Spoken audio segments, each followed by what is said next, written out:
My name is Margaret, and I'm 72 years old. For most of my life, I believed that being a good mother meant putting your children first, no matter what. I sacrificed my dreams, my comfort, and sometimes even my dignity to ensure my daughter Lisa had everything she needed.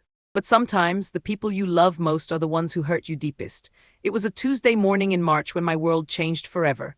I was in my kitchen, preparing my usual breakfast of oatmeal and coffee, when suddenly the left side of my body went numb.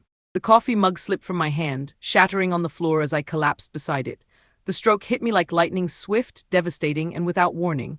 When I woke up in the hospital 3 days later, Lisa was sitting beside my bed. For a brief moment, my heart filled with warmth. Despite our recent tensions, my daughter had come. She was here when I needed her most, but something in her eyes wasn't quite right. There was calculation there, not compassion. "Mom, thank God you're awake," she said, but her voice carried a tone I'd heard before, the same tone she used when she wanted something from me. "The doctors say you're going to need a lot of help when you get home."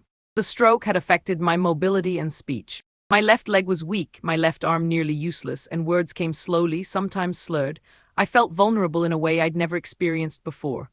At 72, I had always prided myself on my independence. Now I could barely sign my own name. "Don't worry about anything," Lisa continued, pulling out a stack of papers.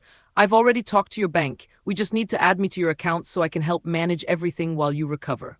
Something cold settled in my stomach. I had worked for 45 years as a high school principal, saving every penny I could. I had been meticulous about my finances, keeping detailed records, making smart investments. The idea of anyone else having access to my accounts made me deeply uncomfortable. But what choice did I have? I could barely hold a pen, let alone drive to the bank or manage bills. Lisa was my only child, and despite our complicated relationship, surely she would put my needs first during this crisis.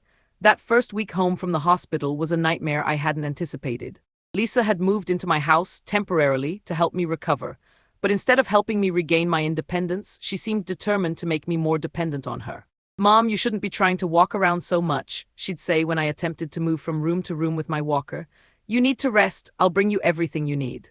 She installed a baby monitor in my bedroom, claiming it was for my safety. But I noticed she was always listening, always watching. When my physical therapist came for home visits, Lisa would hover nearby, taking notes about my progress. At first, I thought she was being caring. Later, I realized she was calculating how long my recovery would take. It was during my second week home that the bank card incident occurred. I was sitting in my living room, struggling to write out checks for my monthly bills. My handwriting was shaky, and my left hand could barely grip the pen. Lisa watched me for several minutes before speaking. "Mom, this is ridiculous. You're making yourself more stressed trying to do things you can't handle right now." "I can handle it," I said, my words still slightly slurred. "Just takes me longer." She walked over and gently took the checkbook from my hands. "No, you can't, and it's not safe for you to have access to your money when you're not thinking clearly." "I'm thinking fine," I protested, but my voice was weak. "Are you? Because yesterday you tried to tip the grocery delivery boy $50 for a $10 order. You thought a 20 was a 5. That had happened, and it embarrassed me deeply. The stroke had affected my ability to quickly process numbers, but it was temporary, according to my doctor. My cognitive functions were returning steadily. Lisa reached into my purse and pulled out my bank card. "I'll handle your money now," she announced, as if it were already decided. "It's what's best for everyone." The casual way she said it, "I'll handle your money now," sent a chill through my entire body.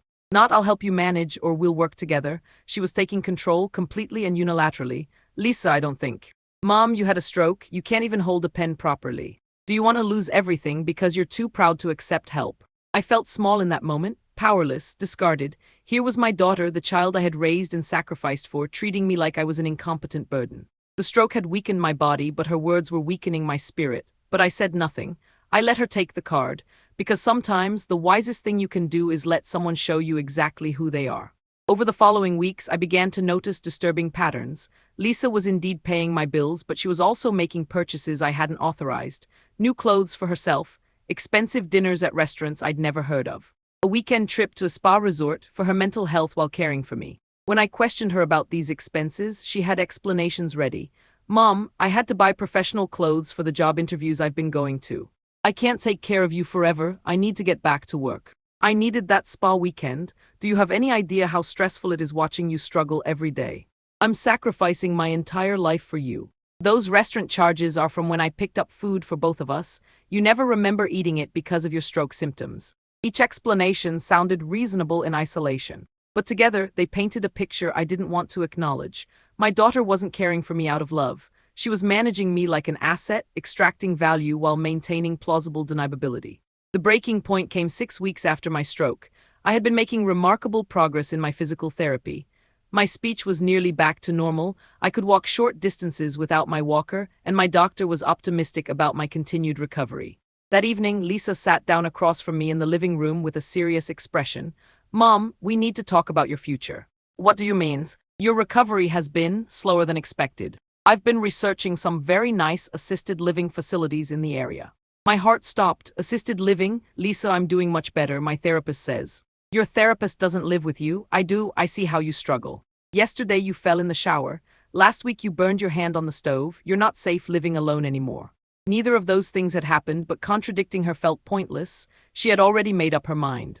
"I've put a deposit down on a place called Sunset Manor. It's beautiful, Mom. They'll take great care of you there." What about my house?" "Well, someone needs to manage it while you're gone. I'll move in, make sure everything is maintained. We might need to sell it eventually to pay for your care, but we'll cross that bridge when we come to it."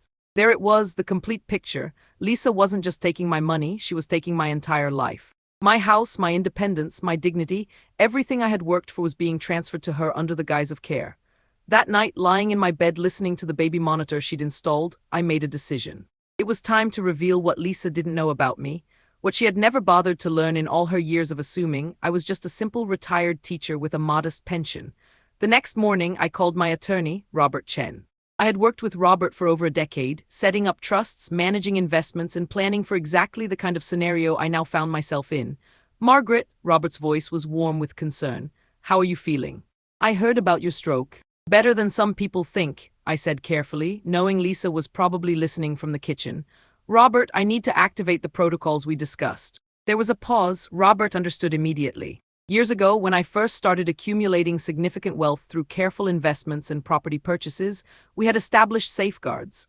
Legal structures designed to protect my assets if I ever became vulnerable to exploitation, even from family members. "Are you certain?" he asked. "Absolutely certain. I'll begin the process immediately. How long do you need?"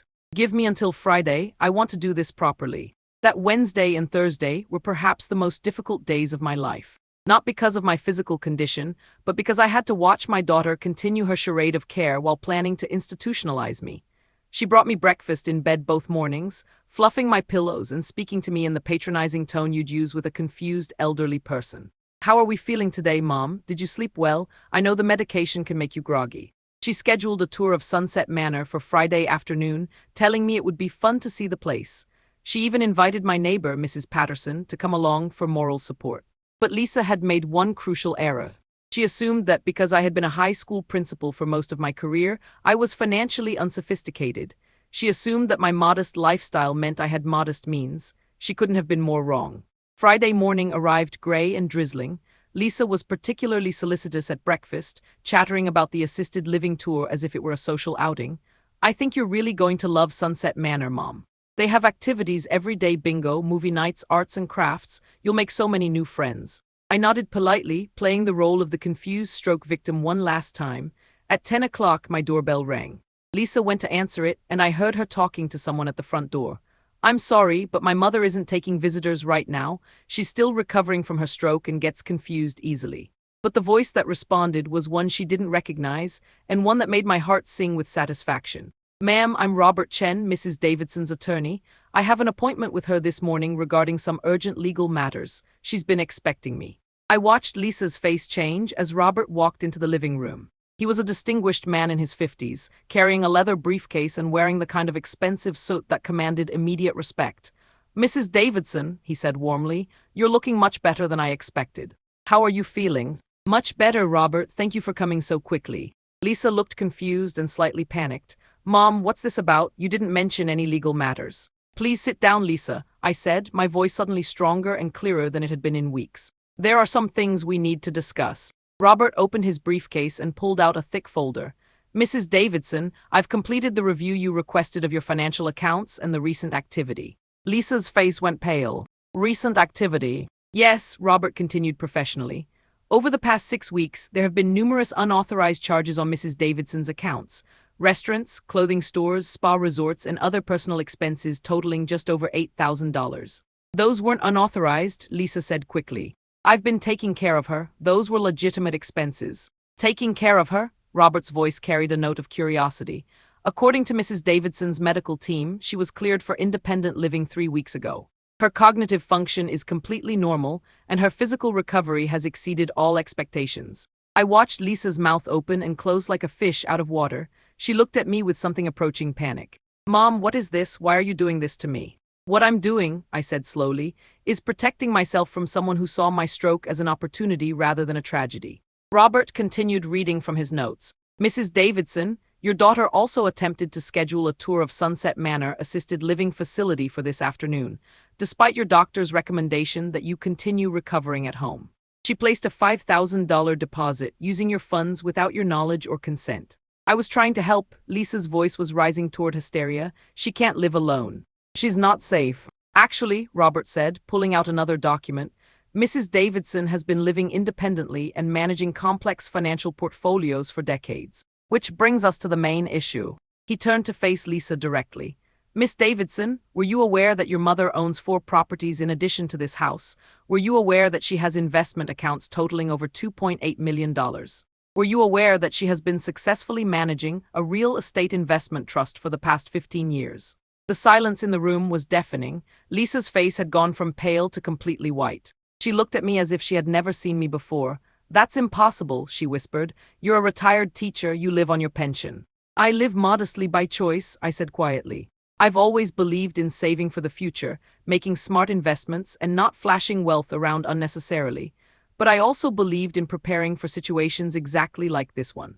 Robert smiled slightly. Your mother has been my client for 12 years. She's one of the shrewdest investors I know. She also established legal safeguards years ago specifically to protect her assets from financial exploitation, even from family members. Lisa was looking back and forth between Robert and me, her face a mask of shock and growing horror. The unauthorized use of Mrs. Davidson's bank card constitutes financial elder abuse under state law, Robert continued. The attempt to place her in an assisted living facility against her will and without medical necessity could be considered false imprisonment. And the systematic deception about her financial situation to gain control of her assets falls under fraud statutes. I didn't know, Lisa stammered. I thought she needed help. You thought I was a helpless old woman with a modest bank account that you could drain slowly while warehousing me in a nursing home, I said, my voice cutting through her excuses like a blade. You thought my stroke made me stupid instead of just physically weakened. Mom, please, I was trying to take care of you. Were you taking care of me when you spent $300 on dinner at Le Bernardin while telling me we needed to budget for groceries? Were you taking care of me when you booked that spa weekend while I was struggling to shower by myself? Lisa's shoulders slumped. She knew she was caught. Robert pulled out yet another document. Mrs. Davidson, as we discussed, I've prepared the paperwork to immediately revoke all access your daughter has to your accounts. I've also prepared a restraining order preventing her from making any medical or legal decisions on your behalf. And the criminal charges? I asked. That's your decision. The evidence is clear, but prosecution is ultimately up to you. I looked at my daughter, really looked at her. She was 45 years old, the child I had raised and sacrificed for. The child whose college education I had paid for, whose wedding I had funded, whose mortgage I had helped with during her divorce. The child who saw my moment of greatest vulnerability as her greatest opportunity. I don't want to press criminal charges, I said finally, but I want her out of my house immediately. I want every penny she stole returned within 30 days. And I want her to understand that she has forfeited any claim to my estate or my care. Lisa's face crumpled. Mom, you can't mean that. I'm your daughter. I made mistakes, but I'm still your daughter. No, I said firmly. My daughter would have helped me recover, not tried to control me. My daughter would have celebrated my progress, not lied about it. My daughter would have protected me when I was vulnerable, not exploited me. I stood up from my chair, steadier than I had been in weeks, and walked to the window. You have 2 hours to pack your things and leave. Robert will escrow the deposit you made at Sunset Manor until you can refund my account. And from now on, all communication between us will go through him. Mom, please, I'm sorry. I was scared and I made bad decisions, but I love you. I turned back to face her.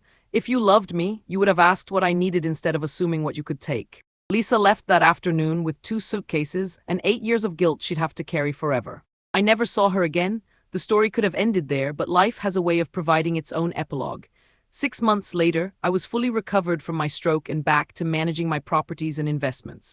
I had hired a wonderful housekeeper named Maria, who came 3 times a week and treated me with genuine respect and kindness. One afternoon, Maria mentioned that her daughter was struggling to pay for nursing school. Without hesitation, I set up a scholarship fund that would cover her entire education.